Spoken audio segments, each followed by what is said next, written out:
G. Focus 15. Travel into the past. All of the preceding techniques are conducted at the level of expanded awareness known as Focus 12. However, the technique of time travel into the past involves further expansion of consciousness through the inclusion of additional levels of sound on the Hemi-Sync tapes. Some of the sound is probably merely an intensification of the basic Hemi-Sync frequencies being designed to further modify brainwave frequency and amplitude. Other aspects of the added sound patterns appear to be designed to provide subtle, almost subliminal suggestions to the mind as to what is desired by way of further expanded consciousness, so as to support the verbal suggestions and instructions also contained on the tape. Even the instructions are highly symbolic, with time being visualized as a huge wheel in the universe with various spokes of each which gives access to different parts of the participant's past. Focused 15 is a very advanced state and is extremely difficult to achieve. Probably less than 5% of all participants in any given gateway experience fully achieve the Focus 15 state during the course of approximately 7 days of training. Nonetheless, Monroe Institute trainers affirm that with enough practice, eventually Focus 15 can be achieved. They also state that not only the individual's past history is available for examination by one who has achieved Focus 15, but other aspects of the past with which the individual himself has no connection may also be accessed. H. Focus 21. The Future.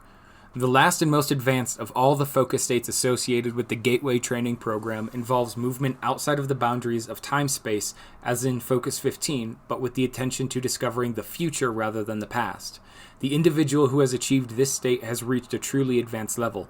Except in unusual circumstances, it is probably not attainable except by those who have conditioned themselves through long application of meditations, or by those who have practiced long and hard through use of the Hemi-Sync tapes for a period of months, if not years. 31. The out-of-body movement. This remarkable phenomenon has been saved for discussion in detail until last because of the interest which it occasions and special circumstances involved in its attainment. Monroe Institute stresses that the Gateway program was not established solely for the purpose of enabling participants to obtain the out-of-body state, nor does the program guarantee that most participants will succeed in doing it during the course of the training at the Institute. Only one tape out of the many which make up the Gateway experience is devoted to the techniques involved in the out-of-body movement.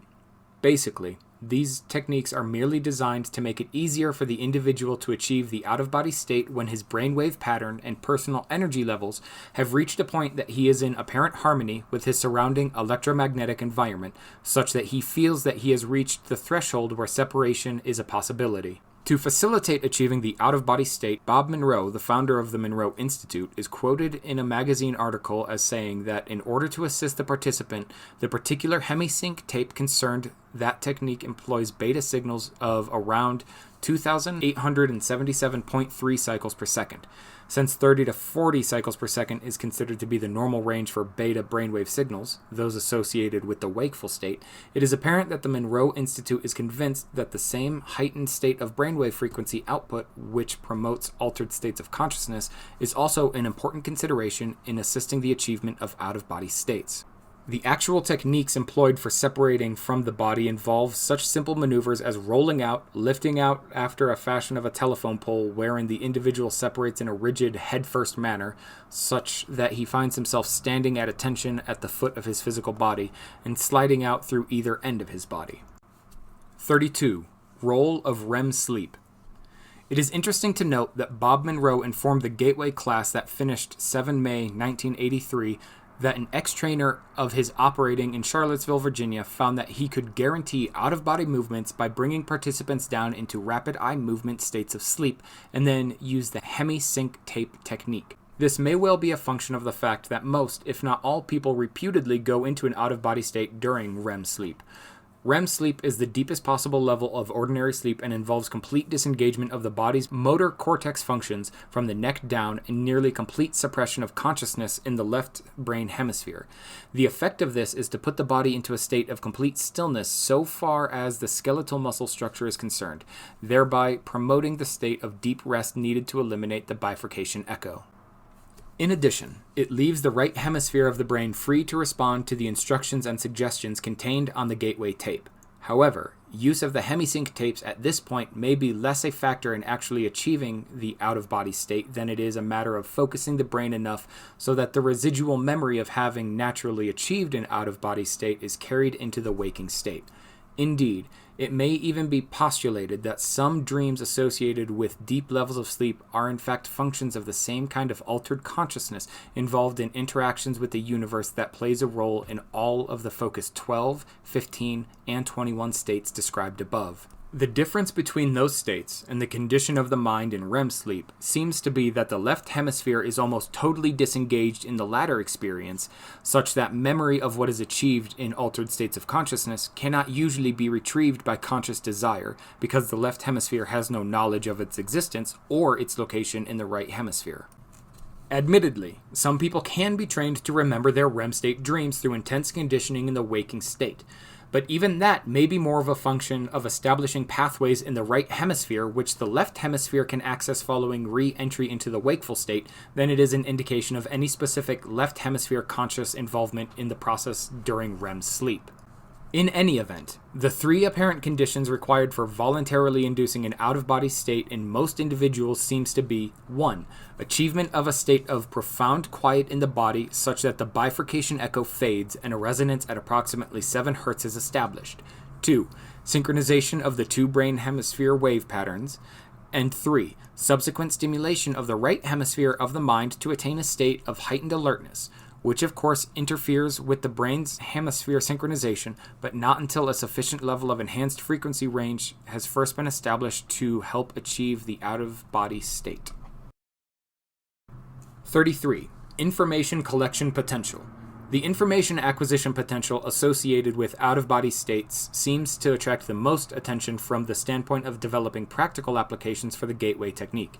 Unfortunately, although out-of-body states can apparently be achieved by many people without excessive expenditure of time or effort, the purposes to which it can be put are currently limited by the fact that although individuals in that state may travel anywhere in an instantaneous basis in either the terrestrial or other spheres, information distortion in the former context remains a major concern.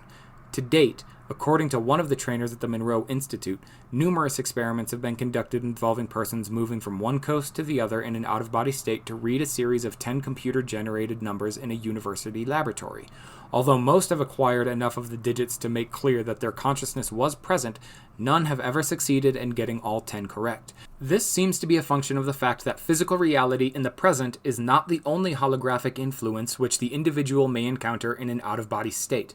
There are also energy patterns left by people or events occurring at the same physical site being viewed, but from the past rather than the present.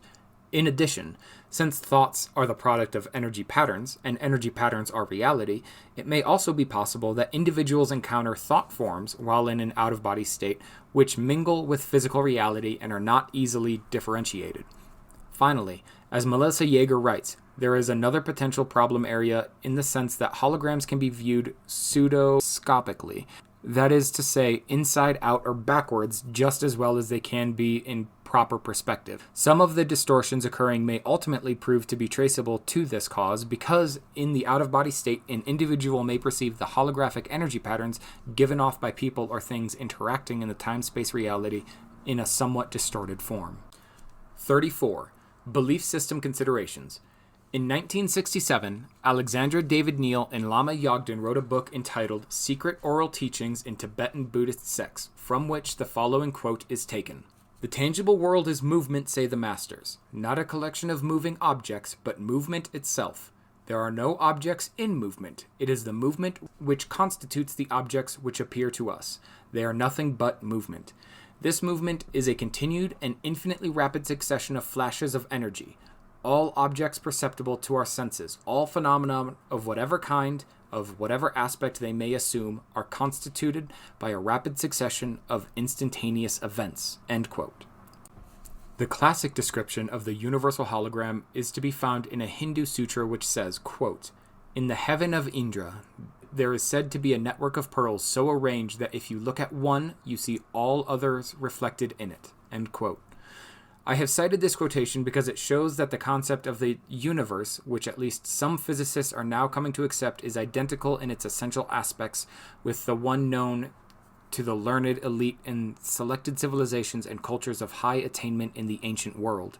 The concept of the cosmic egg, for example, is well known to scholars familiar with the ancient writings of Eastern religions, nor are the theories presented in this paper at variance with essential tenets in the Judeo-Christian stream of thought. The concept of visible reality, i.e. the created world, as being an emanation of an omnipotent and omniscient divinity who is completely unknowable in his primary state of being. The absolute at rest in infinity is a concept straight out of Hebrew mystical philosophy. Even the Christian concept of the Trinity shines through the description of the absolute as presented in this paper. The description of energy totally at rest in infinity fits the Christian metaphysical concept of the Father, while the infinite self-consciousness resident in that energy providing the motive force of will to bring a portion of that energy into motion to create reality corresponds with the Son. This is so because in order to attain self-consciousness, the consciousness of that absolute must project a hologram of itself and then perceive it. That hologram is a mirror image of the absolute in infinity, still exists outside time and space, but is one step removed from the absolute and is the actual agent of all creation, all reality. And the eternal thought or concept of self, which results from this self-consciousness, serves the absolute as the model around which the evolution of time-space revolves to ultimately attain a reflection of and union with him. That model, which perfectly reflects the essence or spirit of the absolute, fits the Christian metaphysical description of the Holy Spirit. Finally, our description of the universal hologram, the torus of creation and evolution, is neither new nor original. Its use as a figure of the universe of creation, developing, and evolution is found in various stylized representations in virtually every religious system of antiquity, whether it is of Eastern or Western derivation. Whether it's the stylized labyrinth once popularized in the Hellenic world, the spiralized version of the Hebrew tree of life, or its Hindu counterpart, or the Chinese spiral through the fourfold powers, the ultimate meaning is the same. Mystics the world over, it seems, have perceived the universal hologram in the same spiral form and have incorporated that intuitive knowledge into their religious writings from antiquity to the present. 35. Left brain limitations. 20th century physics would seem to be revisiting insights belonging to mankind as far back as written records can take us. The only difference is that the 20th century physics is using a left brain linear quantitative style of reasoning to approach the same knowledge with which the mystics of old apparently acquired in a holistic, intuitional, right brain style. As a tool in the hands of our left brain culture, Gateway would seem to be a promising method for achieving the intuitive, holistic type of interface with the universal hologram needed to provide the context that thinkers like Einstein have sought in their labors to discover a unified field theory in physics. For persons in our profession whose concerns revolve around strategic issues, tactical questions, and matters of managerial form and systems, access to a new world of intuitive perception and self-reflection would seem to offer, in the long term, the means by which to know in a truly objective way. This is so because the self-imposed limitations to balanced perception and objective logic, which our cultural and personal psychological subjectivity imposes when we use the strictly left-brain thinking style, could be offset by the holistic form of perception associated with the altered states of consciousness. To the extent that we come to perceive ourselves fully in the context of that portion of the universal hologram, which is the reflection of ourselves, to that extent we release ourselves from the prison of subjectivity. 36. Self-knowledge. It was axiomatic to the mystic philosophers of old that the first step in personal maturity could be expressed in the aphorism, "Know thyself." To them, the education of a man undertook as its primary step achievement of an introverted focus so that he learned what was within himself before attempting to approach the outside world. They rightly assumed that he could not effectively evaluate and cope with the world until he fully understood his personal psychological balance.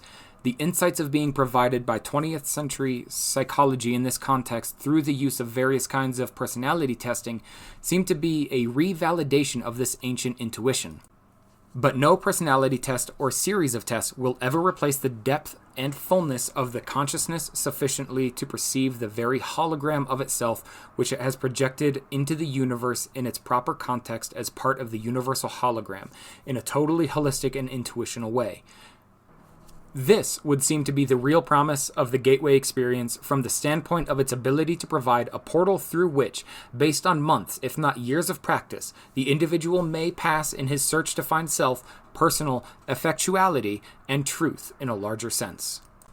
37. Motivational aspect. It is a step-by-step procedure which involves repetitive practice of the techniques concerned, using each new insight as a means of penetrating farther during the next practice session. But the rate of progress is so much faster with the gateway approach than it is with transcendental meditation or other forms of mental self-discipline, and its horizons seem so much wider that the discipline needed to practice it would seem to be within the means of even the impatient, result-oriented, skeptical pragmaticist of our society. Unlike yoga and other forms of Eastern mental discipline, gateway does not require the infinite patience and total personal subservience to and faith in a system of discipline designed to absorb all of the individual's energies over most of a lifetime. Rather, it will begin to produce at least minimal results within a relatively short time, such that enough feedback is available to motivate and energize the individual to continue working with it. Indeed, the speed with which an individual may expect to progress seems less a function of the number of hours spent practicing than it is a question of the speed at which he or she is able to use the insights gained to release anxieties and stresses within both mind and the body. These points of energy blockage seem to provide the principal barriers to achieving the enhanced energy states and focus of mind needed for rapid progression. The more compulsive, the more uptight the individual may be at the outset, the more barriers he or she will initially encounter to achieving a deep or immediate experience. But as insights begin to come and the blockages begin to dissolve, the way ahead becomes increasingly clear, and the value of gateway moves from the statues of a matter of intellectual assessment to one of personal experience. 38. Conclusion. There is a sound, rational basis in terms of physical science parameters for considering gateway to be plausible in terms of its essential objectives. Intuitional insights of not only personal, but of practical and professional nature would seem to be within bounds of reasonable expectations. However, a phased approach for entering the gateway experience in an accelerated mode would seem to be required if the time needed to reach advanced states of altered consciousness is to be brought within a more manageable limits from the standpoint of establishing an organization-wide exploitation of the gateway's potential. The most promising approach suggested in the foregoing study involves the following steps. A. Begin by using the gateway Hemi-Sync tapes to achieve enhanced brain focus and to induce hemisphere synchronization. B. Then, add strong REM sleep frequencies to induce left brain quiescence and deep physical relaxation. C. Provide hypnotic suggestion designed to enable the individual to induce deep auto-hypnotic state at will. D. Use auto-hypnotic suggestion to attain much enhanced focus of concentration and motivation in rapidly progressing through Focus 12 exercises. E. Then repeat steps A and B following use of auto-hypnotic suggestion that an out-of-body movement will occur and be remembered. F. Repeat step E to achieve facility in gaining out-of-body state under conscious control. Alter hypnotic suggestion to stress ability to consciously control out-of-body movement and maintain it even after REM sleep state ends. G. Approach Focus 15 and Focus 21 objective. Escape from time-space and interact with new dimensions from out-of-body experience. H. Use multi-focus approach to solve problem of distortion in terrestrial information gathering trips. This approach involves the use of 3 individuals in the out-of-body state. 1 viewing the target objective here in time-space, 1 viewing it at Focus 15 as it slips into the immediate past, and 1 viewing it at Focus 21 as it slips from the immediate future. Debrief all 3 and compare data gathered from the 3 points of view. If care is taken to ensure that the 3 all go out of body together in the same environment, their consciousness energy systems should resonate in sympathetic oscillation. They can tune in to the same target on different planes or dimensions with greater effectiveness. I. Encourage pursuit of full self-knowledge by all individuals involved in the foregoing experiments to enhance objectivity in out-of-body observation and thinking, and to remove personal energy blockages likely to slow rapid progress. J. Be intellectually prepared to react to possible encounters with intelligent, non-corporeal energy forms when time-space boundaries are exceeded. K. Arrange to have groups of people in Focus 12 state unite their altered consciousnesses to build holographic patterns around sensitive areas to repulse possible unwanted out-of-body presences. L. Encourage more advanced gateway participants to build holographic patterns of successful attainment and rapid progress for advanced colleagues to assist them in progressing through the gateway system. If these experiments are carried through, it is to be hoped that we will truly find a gateway and to the realm of practical applications for the whole system of techniques which comprise it.